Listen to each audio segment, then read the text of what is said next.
Մարկո Ռուբիոյի այցից հետո հայ-ամերիկյան հարաբերությունները բարձրացան ևս մեկ մակարդակ հայկական խորհուրդ կենտրոնի փորձագետ Ռոբերտ Ղևոնդյանի բնորոշմամբ սա վերջին մակարդակն է, մինչև ոչ ՆԱՏՕ-ի անդամ դաշնակից կարգավիճակին հասնելը։ Սա գլոբալ առումով մեծ նշանակություն ուներ այցը նաև առանձին ոլորտային ուղղություններով համագործակցության մասով, եւ այստեղ առաջինը պետք է նշել TRIP-ի ծրագիրը։ Ես համոզված եմ, որ TRIP-ի համաձայնագիրը շատ կարճ ժամանակ անց ստորագրվելու է վերջնականապես եւ շատ կարեւոր է, որ տեքստը համաձայնեցվել է ընդամենը մի քանի ամսվա ընթացքում։ Դա նշանակում է, որ փաստացի կողմերը չունեն էական խնդիրներ, որոնց շուրջ պետք է երկարաժամկետ քննարկումներ անցկացնել, ինչն էլ նշանակում է, որ հույս ունենանք շատ կարճ ժամանակ անց կսկսվի շինարարությունը հողի վրա։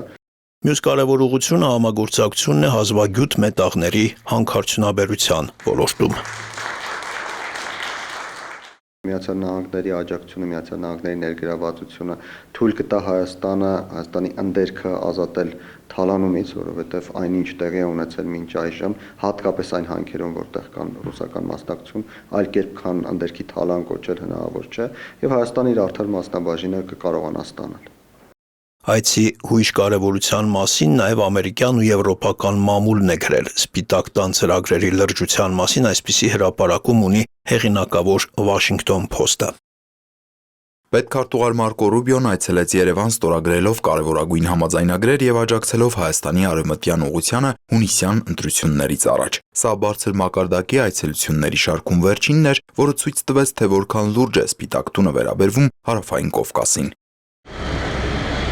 Իդեպ Հայաստանի պաշտոնական շրջանակները Ռուբիոյի այցը չեն կապում առաջիկա ընտրությունների հետ, սակայն քաղաքագիտական իմաստով դրանում ոչ մի արտառոց բան չկա։ Նորմալ է դիտվում այն, որ մի երկիրը մյուս երկրի համար ունենա իր նախընտրելի թեկնածուն, եւ նորմալ է, որ քաղաքագետները Ռուբիոյի այցը համարում են նաև աջակցություն իշխանություններին ընտրություններից առաջ։ Հիշենք, որ փետրվարին Վենսը այդ մասին խոսել էր, որ իրենք նախընտրում են, որ Հայաստանի իշխանությունները շարունակեն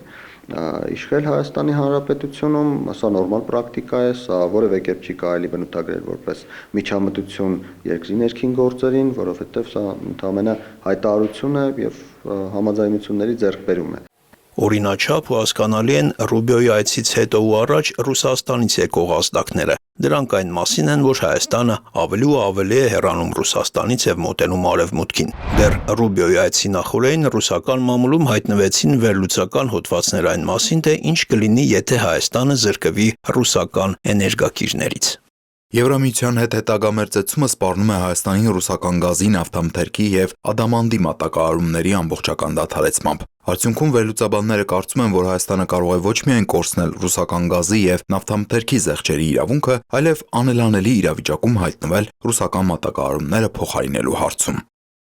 Ռուսական գազի շուկան առանց այս էլ գնորդների մի մասին կորցրել է, հետևաբար նաև Հայաստանին կորցնելը այնքան էլ ձեռնտու չէ։ Մյուս կողմից Հայաստանը կարող է գազ գնել նաև շուկայական գներով, համոզված է փորձագետ Ռոբերտ Ղևոնդյանը։ Այսօր Հայաստանը գումար ունի եւ այդ գումարները հնարավոր է օգտագործել, Հայաստանը այլևս աղքատ պետություն չէ, հնարավոր է օգտագործել։ Մյուս կողմից կա նաեւ այլընտրանքի հարցը։ Հայաստանը, որպես երրորդ բաղադրիչ այս հարցի վերաբերյալ, ունի նաեւ այլընտրանքային գազներ մեծելու հնարավորություններ, ընդ որում արդեն ոչ միայն Իրանից, այլ նաեւ Ադրբեջանից։ Իսկ մինչև ուր կարող է հասնել Ռուսաստանը իր սպառնալիքներով, էլ ինչ կարող է անել մեզ համար մեր դարավոր բարեկամը։ Իմ գնահատմամբ Ռուսաստանը այն ամենը, ինչ կարող էր Հայաստանի հետ անել, արդեն արել վերջացրել է։ Հավանաբար չի արել մենակ մի բան,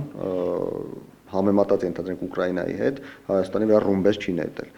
բայց չեմ կարծում, որ դրան հարցը կհասնի։ Միևնույն ժամանակ պետք է նշել, որ ռուսական խոսույթում էլ կա որոշակի զսպվածություն, կան այսպես ասենք կարմիր գծեր, որոնք ըստ մեր փորձագետների այդ երկիրը չի անցնի։ Մարկո Ռուբիոյի Հայաստան այցի նախօրեին Ռուսաստանի Դաշնության նախագահի մամուլի քարտուղար Դմիտրի Պեսկովը մամուլի ասուլիսում այսպես էր պատասխանել հարցին, թե արդյոք Մոսկվան ու Երևանը կմնան բարեկամներ։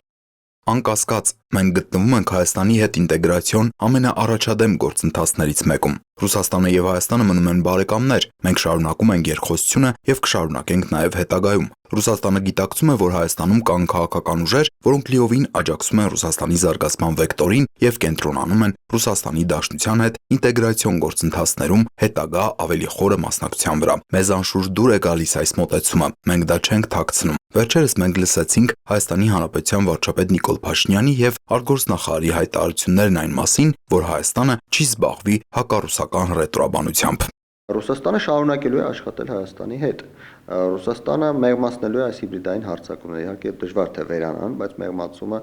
կանխատեսելի է։ Դրանից հետո Ռուսաստանը շարունակելու է ծրագրեր Հայաստանից, շարունակելու է առաջարկներ անել, որոնցից շատերը Հայաստանը ուղղակի չի ընդունելու, բայց այդ առաջարկները գալու են։ Այսինքն Ռուսաստանի համար այս պահին կարևոր է Հայաստանի նկատմամբ ճնշումներ բանեցնել եւ ազդել ընտրությունների արդյունքի վրա, բայց ընտրությունների ցանկացած արդյունքից հետո Ռուսաստանը շարունակելու է աշխատել Հայաստանի հետ։ Արտակ Հովհաննիսյան, Սեյրան Հակոբյան, Հորիզոն։